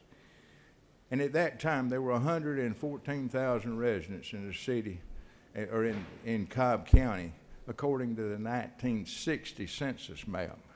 Right now we're getting close to 800,000 people. So each commissioner has about 200,000 people to represent. And the dynamics of this is that the zonings that take place in Cobb County anywhere in Cobb County, but especially in West Cobb, can be determined by 3 commissioners who do not live in that district and really have no accountability to the people in that district. So zoning is the big issue. West Cobb is special. It was the last part of Cobb County to develop. I've been a resident of it for 64 years. My daddy bought a farm out there in 1956. He built a house. He had his priorities right. He built a fishing pond before he built his house. But we moved in 1958 in February. One day next week will be the 64th anniversary. I was raised there. My children played on that land when they were kids. My grandchildren continue to play on that land and play in those creeks that go through that piece of farmland. It's a special place. West Cobb is not unique to the state of Georgia, but it's unique to Cobb County. It's very rural in nature. There's a mix of subdivisions. But great changes have taken place in Cobb County in West Cobb in the 64 years since my family moved out there. It has a sense of community like no other part of Cobb County, because in many places there's a lot of long-term residents, and they may not have had the roots that went back to the start of Cobb County, but many of the families who were pioneer settlers in Cobb County in the late 1830s and 1840s, their families still live there. I married into one of those families, and my wife's paternal and maternal grandparents were from pioneer families in West Cobb. Now, all that means is that the roots go deep. People care about that part of the county. It has developed differently than other parts of the county. The density, you will not find the densities in West Cobb County that you find in the remainder of the county. When we moved out there were 2 old farmers on our road that were still farming with mules.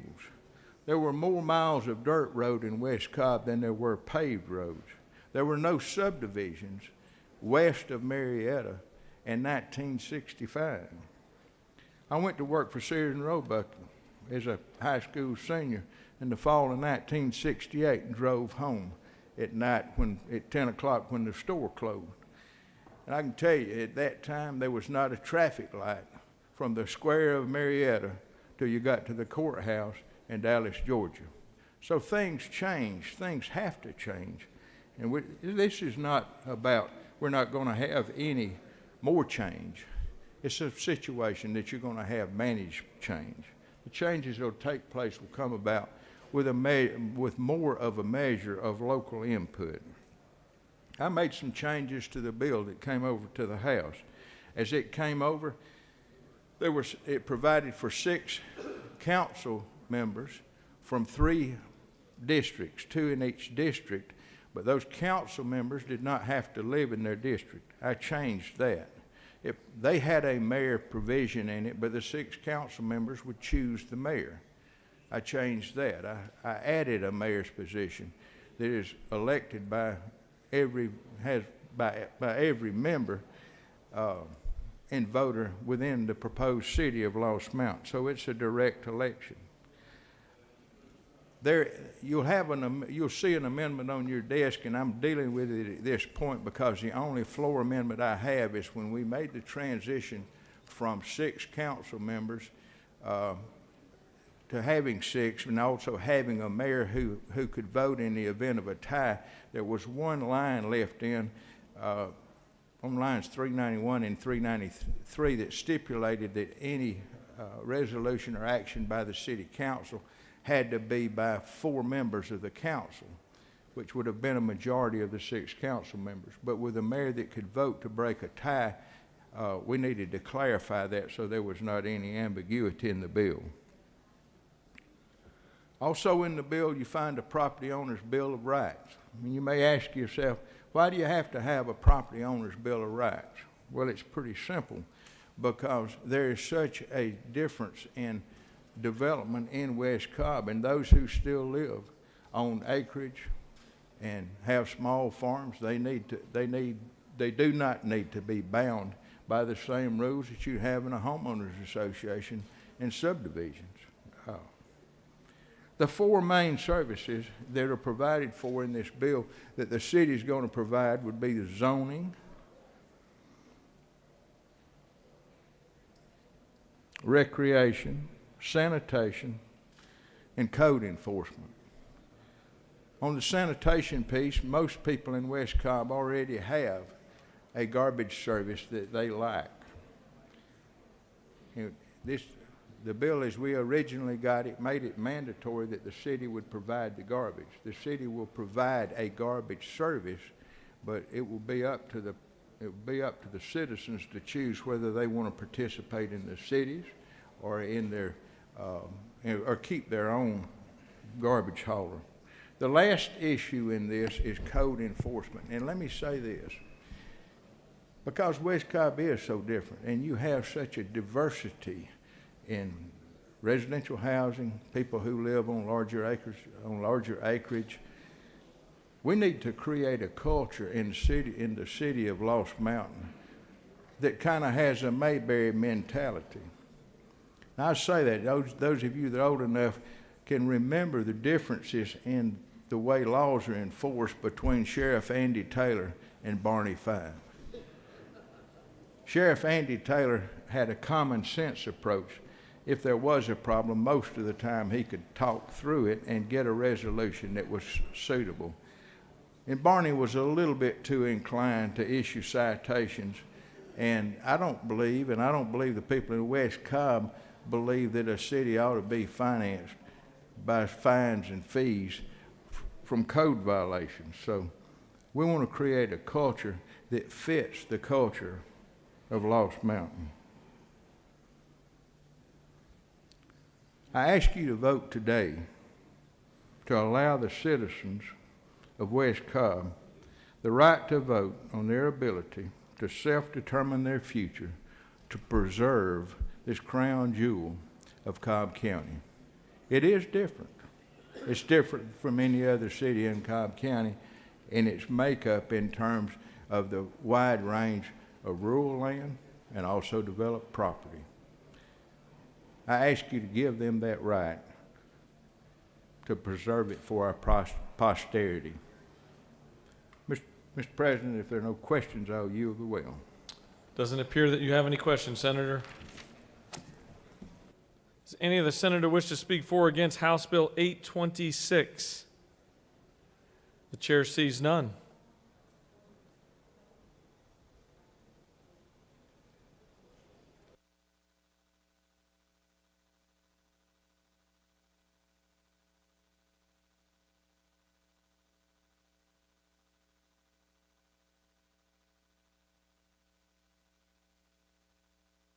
All right, we're first going to take up amendment number 1 from the senator from the 37th. Is there objection to adoption of amendment number 1? The chair sees none, and amendment number 1 is adopted. The question is on the adoption of the committee substitute as amended. Is there objection to adoption of the committee substitute as amended? Chair hears none, and the committee substitute as amended is adopted. Is there objection to agreeing to the report of the committee which is favorable to the passage of the bill? The chair hears none. The report of the committee is agreed to. Is there objection to the main question being ordered? The chair hears none. The main question is ordered. Questions on the passage of the bill by substitute. All those in favor vote yea. Opposed, nay. Secretary will unlock the machine.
On the passage of the bill, the yeas are 33, the nays are 19. This bill, having received the requisite constitutional majority, is therefore passed by substitute.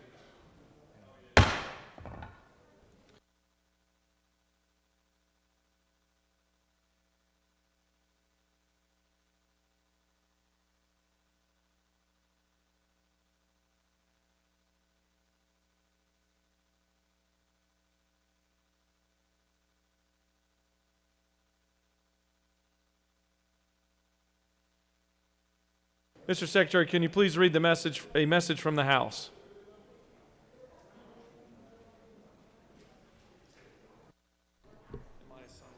Mr. President, the following message was received from the House through Mr. Riley, the clerk thereof.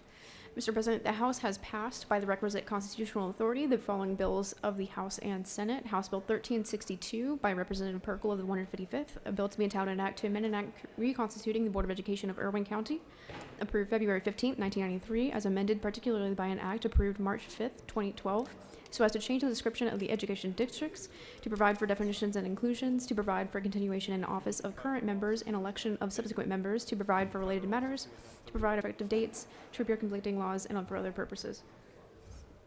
House Bill 1363 by Representative Bentley of the 139th. Slow go.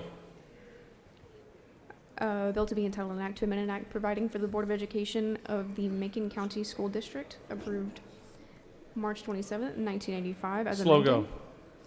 House Bill 1364 by Representatives Omniwicz of the 42nd and others, a bill to be entitled an act to amend an act creating the State Court of Cobb County, approved March 26, 1964. Slow go.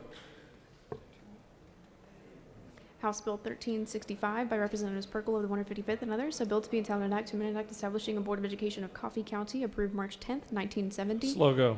House Bill 1366 by Representative Bentley of the 139th, a bill to be entitled an act to amend an act creating the Board of Commissioners of Macon County, approved August 26th. Slow go.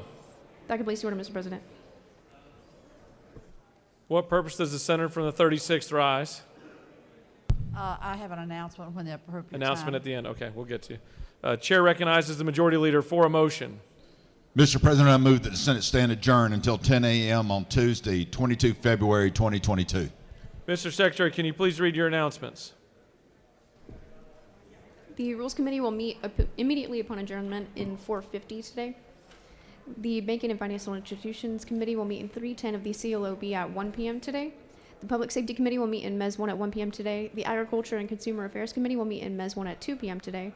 Regulated Industries and Utilities Committee will meet in 4:50 at 3 p.m. today. And the Government Oversight Committee will meet in 4:50 at 4 p.m. today. That completes the order, Mr. President. Chair recognizes the senator from the 24th to introduce to us our doctor of the day. Thank you, Mr. President. Today is an honor for the doctor today is Dr. Kelly Homer, is an associate professor at the Department of Orthopedic Surgery at the MCG in Augusta, Georgia. Originally, she's from Marietta. She attended her medical school at the MCG and completed her orthopedic surgery residency at Vanderbilt University. She's also part of the staff at MCG currently today, and she is the president of the Georgia Orthopedic Society today. Thank you. Well done. Chair recognizes the senator from the 36th for an announcement.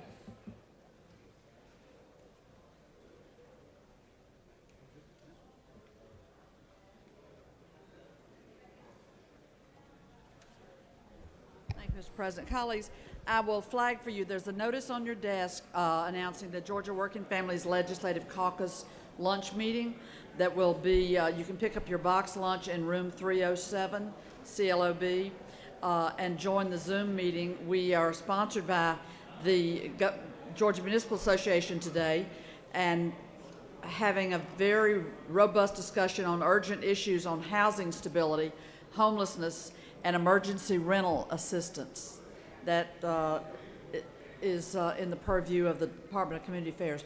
So please join us by Zoom and pick up your lunch before our afternoon committee meetings, and safe travels home. Thank you. The majority leader has moved that this Senate stand adjourned until Tuesday, February 22nd, 2022 at 10 a.m. Stand by.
We're gonna make a quick little pivot for the purpose of. I apologize for making that statement earlier to the senator from the 37th about graduating with our distinguished honoree today. But Chair recognizes the senator from the 37th.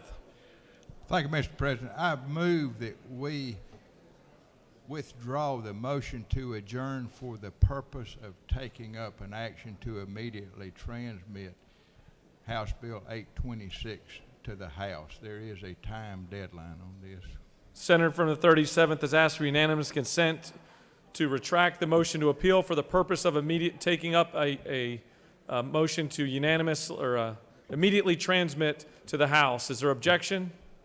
The chair hears none, and there is objection. All those in favor of immediately transmitting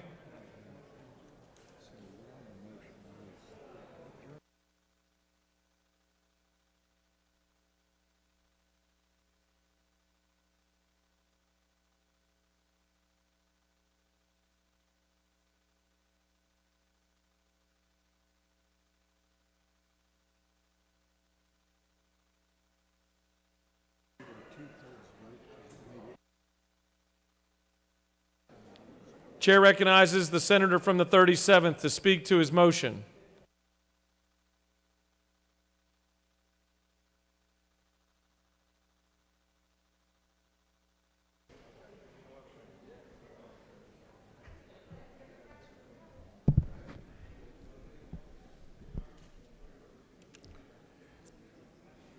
Go ahead. This is the pickle you're in. Is that this is a motion to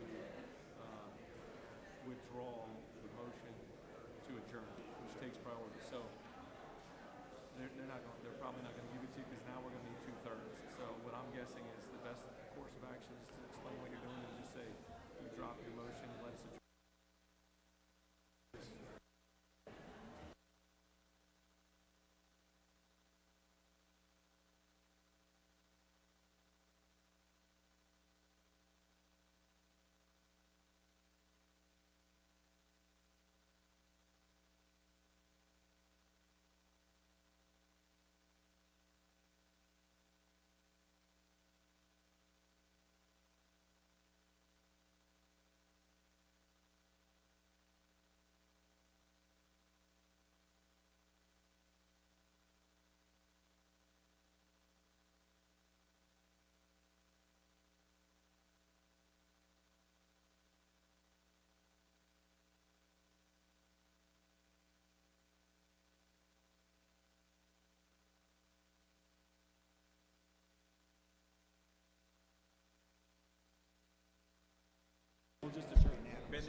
Chair recognizes the senator from the 37th to explain his motion.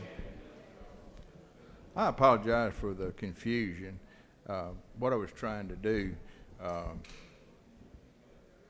was to withdraw the motion to adjourn so we could get a motion to transmit.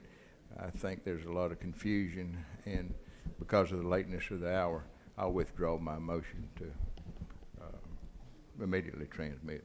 Thank you, Mr. President. Thank you, Senator. Senator from the 37th has withdrawn his motion. The majority leader has moved that the Senate stand adjourned until Tuesday, February 22nd, 2022 at 10 a.m. All those in favor of the motion signify by saying aye.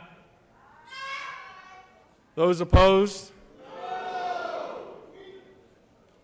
The ayes have it. The Senate stands adjourned.